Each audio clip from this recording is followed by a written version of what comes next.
Bienvenue dans ce nouveau format. On y va ensemble, alors doucement bien évidemment, hein, histoire de pas trop brusquer les gens sensibles. Pour ce premier épisode de cette nouvelle saga de vidéos, je vous offre la magnifique, la sublime, que dis-je, la parfaite sourate An-Nisa. Vous savez, cette fameuse sourate qu'on nous ressort en disant « c'est la sourate des femmes, mashallah !» Mais si, voyons, la simple présence de cette sourate au sein du Coran même prouve à quel point la femme a été élevée au rang de joyau dans l'islam, que dis-je, d'être parfaite, peut-être même d'être divin, astaghfirullah. Vous avez bien compris où je voulais en venir. Ensemble, on va pouvoir vérifier cette théorie. C'est parti ? Alors, on commence doucement, hein ? Sourate 4, An-Nisa. Oula, mais c'est la sourate où j'ai le plus de post-it, étonnamment. Je suis pas sûre que ça présage quoi que ce soit de bon, mais bon. Commençons. An-Nisa. Les femmes, mashallah. Verset numéro 1. Ô homme. Mais c'est pas la sourate des femmes ? Bon. Ah oui, il y en a qui disent que c'est une erreur de traduction. Très bien. Pourquoi pas. Alors continuons, on va voir. Craignez votre Seigneur qui vous a créé d'un seul être et a créé de celui-ci son épouse. Bah ça, non, ça tient pas du coup. Ô homme, vous, vos épouses. Ça marche pas, ça marche pas, c'est bien aux hommes du coup, ça s'adresse bien encore une fois de plus, hein, aux hommes. Voilà, comme à peu près l'intégralité du Coran finalement. Et qui de ces deux-là a fait répandre sur la terre beaucoup d'hommes et de femmes. Craignez Allah au nom duquel vous vous implorez les uns les autres et craignez de rompre les liens du sang. Certes, Allah vous observe parfaitement. Oh homme, ça commence bien pour une sourate qui est à destination soi-disant des femmes, hein, soi-disant. Peut-être que c'est une erreur, encore une fois, d'interprétation. Peut-être que finalement ce n'est pas une sourate pour les femmes. Bah alors du coup, pour qui ? Pour les hommes. Pour les hommes. Tiens, tiens, pas besoin d'aller bien loin. Verset 2, verset 3, c'est parti, on va voir si ma théorie se révèle être vraie. Et si vous craignez de n'être pas juste envers les orphelins, il est permis d'épouser 2, 3 ou 4 parmi les femmes qui vous plaisent. Mais si vous craignez de n'être pas juste avec celle-ci, alors une seule ou des esclaves que vous possédez. An-Nisa, la sourate des femmes, mashallah. Moi j'appelle ça un mode d'emploi. Hein. Mais bon, passons. Verset 24. Bon, on va commencer par le 23 finalement. Regardez, vous sont interdites vos mères, filles, sœurs, tantes paternelles.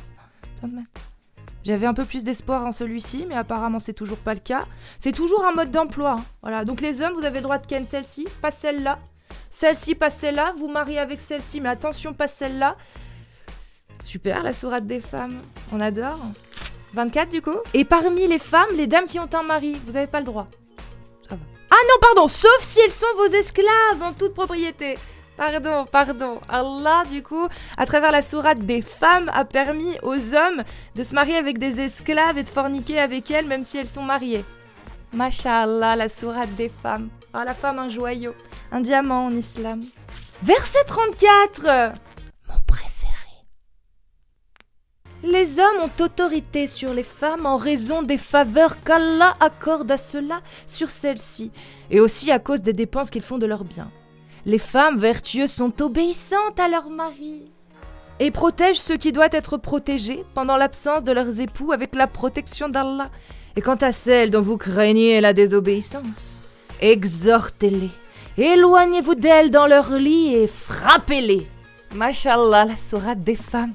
Étant donné que je vois déjà venir les takiaïstes et autres énergumènes qui s'empresseront de me dire « Mais non, mais frapper, ça veut pas dire frapper », je vous laisse ici quelques tafsirs, des exégèses qui expliquent ce que ça veut dire frapper.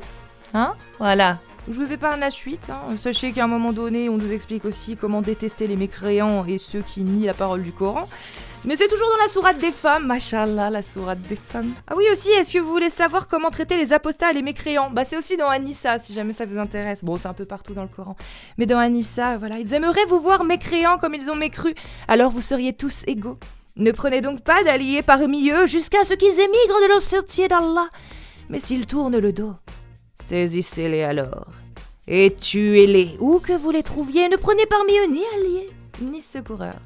Ah, Nisa, mashallah. La sourate des femmes, me dites-vous ?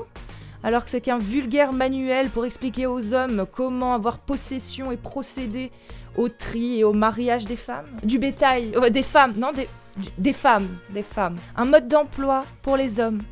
Ô hommes, comme la majorité des sourates s'adresse aux hommes, la majorité des versets à travers le Coran, dans son intégralité, s'adresse aux hommes, la sourate An-Nisa n'y échappe pas, comme vous pouvez le constater par vous-même. Ô hommes.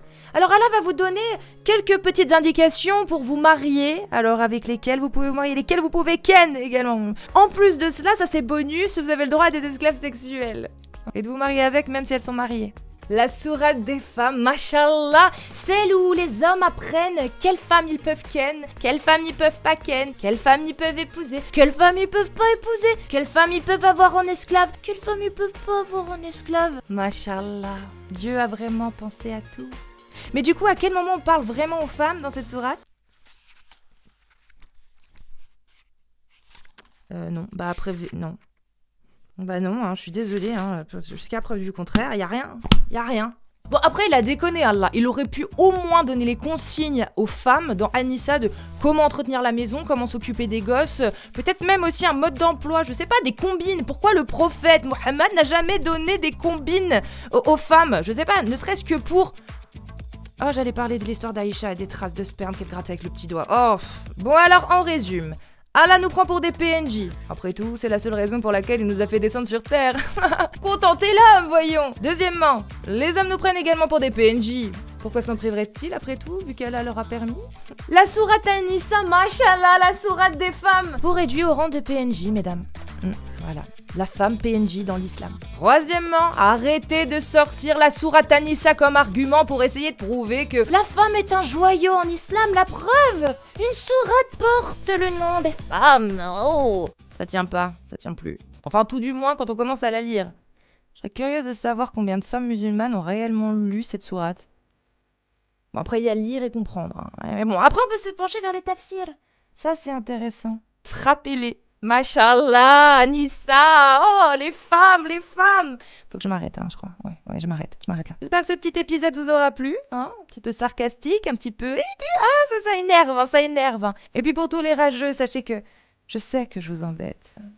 Je sais que je vous énerve. Oh, je suis énervante, je le sais. Mais je vous aime.